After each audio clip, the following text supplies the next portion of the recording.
आप देख रहे हैं BN24 लाइव, सच्ची और पक्की खबर। नमस्कार, BN24 लाइव देख रहे हैं आप और मैं हूं आपके साथ गौरव। अभी हमारे साथ बातचीत के लिए प्रसिद्ध ज्योतिषाचार्य पंडित अभय कृष्ण जी महाराज हैं। उनसे आज बातचीत करते हैं।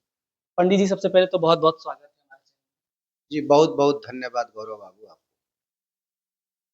पंडित जी, नवरात्र आने वाले हैं, तो अभी कुछ ही दिन बचा हुआ है नवरात्रि में, तो नवरात्रि का कलश स्थापना, पूजन विधि, इन सब के बारे में हमारे दर्शकों को बताएं।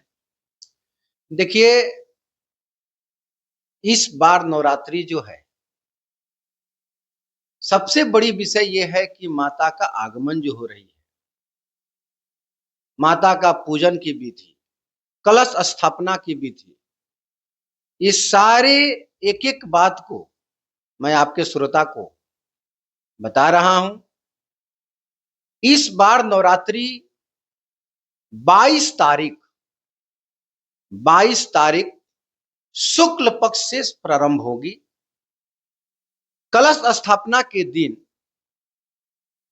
पूरे विधि विधान के साथ सब परिवार को अपने घर में भी या मंदिर आदि कहीं भी अगर आप कलश स्थापना कर रहे हैं, तो सबसे पहला कार्य है कि आपको कलश लाना। कलश चाहे मिट्टी का हो या पीतल का हो, जो भी हो, कलश के साथ साथ में पूजन की सारी सामग्री लेकर आना। प्रथम कार्य आपको शुद्ध यानी स्नान ध्यान कर, समय आदि का ध्यान करते हुए 11:30 से अभिजीत मुहूर्त शुरू हो जाएगा। उसी मुहूर्त में कलश स्थापन का कार्यक्रम प्रारंभ किया जाएगा। कलश स्थापन के प्रारंभ करने के समय में आपको सबसे प्रमुख चीज का ध्यान जो देना है कि कलश को खाली नहीं रखा जाता है।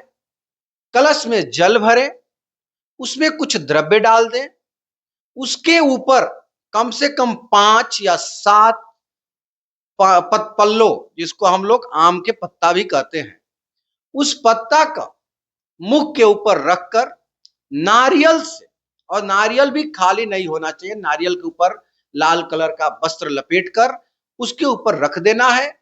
और रखने के बाद उस कलश स्थापन का पूजन विधि प्रारंभ करना है। पूजन विधि के दौरान एक एक चीज का ध्यान दें।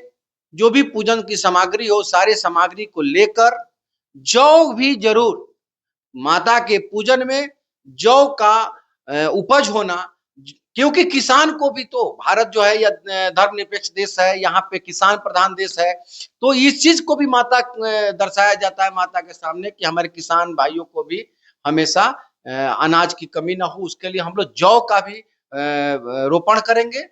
उसके बाद कोई जो भी आपको प्रसाद, आपकी क्षमता के अनुसार प्रसाद, ध्यान रहे क्योंकि प्रथम दिवस माता शैलपुत्री का पूजन होता है, तो श्वेत प्रसाद अवश्य रखें, पुष्प भी सफेद लाए और पूजा विधि के साथ, धूमधाम के साथ पूजन विधि करें और पूरे समय माता के दरबार में रहें। जब भी मौका मिले पाठ भी करना चाहिए, दुर्गा सप्तशती के कवच की लरगला के साथ में जितना आपको समय मिले उसके अनुसार पाठ करें। कलश स्थापना और पूजन पाठ का भक्तों को क्या लाभ मिलता है? देखिए, पूजा पाठ से हिंदू धर्म में, सनातन धर्म में तो मान्यता है कि पूजन पाठ से अनेकों लाभ है। जो भी व्यक्ति माता का पूजन करते हैं तो उनकी सर्वस्व मनोकामना पूर्ण हो जाती है। इस बार माता किस पर सवार होकर आ रही है पंडित जी? ये बहुत ही अच्छा प्रश्न आपने गौरव बाबू पूछा। इस बार माता का आगमन हाथी पर होने जा रहा है। जबकि आपने पिछली बार आप लोग इंटरव्यू लिए या बहुत सारे चैनल इंटरव्यू लिया, बहुत दुखद था। पिछली बार माता का आगमन शुभ नहीं था, अशुभ था, लेकिन इस बार माता का आगमन बहुत ही शुभ है। माता हाथी पर आ रही है। सुख, समृद्धि, शांति, ऐश्वर्य एवं अन्न और बारिश का संकेत मानी जा रही है। इस बार एक एक व्यक्ति को सुख की प्रदान होगी। किसान भाइयों के लिए भी उचित पर्याप्त मात्रा में वर्षा भी होगा, जिस वर्षा के कारण उनका उपज भूमि बहुत ज्यादा अन्न को उपजाऊ करेगी। एवं जो भी व्यक्ति के घर में सदाभाव से पूजा होगा उसे घर में धन आदि की कमी नहीं रहेगा, सुख समृद्धि से भरा रहेगा। शांति का भी प्रतीक माना जाता है हाथी पर माता का आगमन।